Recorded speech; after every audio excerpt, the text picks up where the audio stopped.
Comment rester en permanence motivé? Ok, super question. Je vais essayer de te donner une réponse qui va t'aider, sachant que en fait je pourrais prendre 2 jours pour répondre à cette question. Salut Pascal. Alors, comment rester motivé en permanence? La première chose pour être motivé, c'est d'avoir un pourquoi, de savoir pourquoi tu fais les choses. Par exemple, si tu joues au tennis, c'est d'avoir un projet au bout en fait. La motivation vient toujours de tes valeurs, de ce qui est important pour toi à long terme. Si tu vois qu'à court terme, tu vas marcher uniquement à la volonté, et la volonté marche sur du court terme.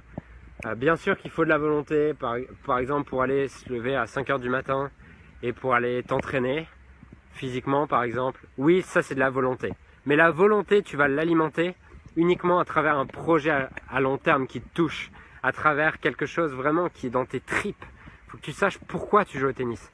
Par exemple, là je me suis inscrit à un Ironman, donc je commence à préparer mon premier Ironman. Pour ceux qui ne savent pas, l'Ironman c'est quoi? C'est 180 km de vélo, 4 km de natation et 42 km de course à pied. Donc ce matin, 5h30, je pars m'entraîner. Et il y a un moment dans ma tête, je commence à avoir des pensées du type ouais mais fais chier, les 5h30, j'ai les yeux encore, je suis encore à peine réveillé. Qu'est-ce que tu fous? J'ai pas envie de m'entraîner. Et à ce moment-là, je me rappelle pourquoi c'est important. Pourquoi est-ce que je le fais cet Ironman? Mais tout simplement pour vivre mon message, pour vivre le message que tout est possible. Pour inspirer des jeunes à croire en leurs rêves, pour inspirer des gens à croire en leurs rêves. Et à ce moment-là, ça me remotive, ça recrée de l'énergie en moi. Donc ça, c'est la première chose, c'est arriver à te connecter à ton pourquoi. Pourquoi tu joues au tennis? Pourquoi tu lances un projet? Pourquoi tu crées une entreprise? Si tu ne définis pas ton pourquoi, t'es mort. Et c'est la première chose que j'ai fait faire, en fait, aux gens qui ont rejoint le programme 5C Haute Performance. Les 30 premières minutes de la première session, qu'est-ce qu'on a fait? On a défini leur pourquoi. Et les gens négligent ce pourquoi, ils se focalisent uniquement sur le comment. Mais le pourquoi, c'est ce fuel émotionnel. C'est cette énergie qui fait que des grands leaders arrivent à créer des choses extraordinaires. C'est cette énergie qui fait que Rafael Nadal arrive à s'entraîner de façon massive, n'abandonne jamais, même quand il a son genou qui est défoncé. Parce qu'il a un pourquoi qui le dépasse, il a un pourquoi dans les tripes.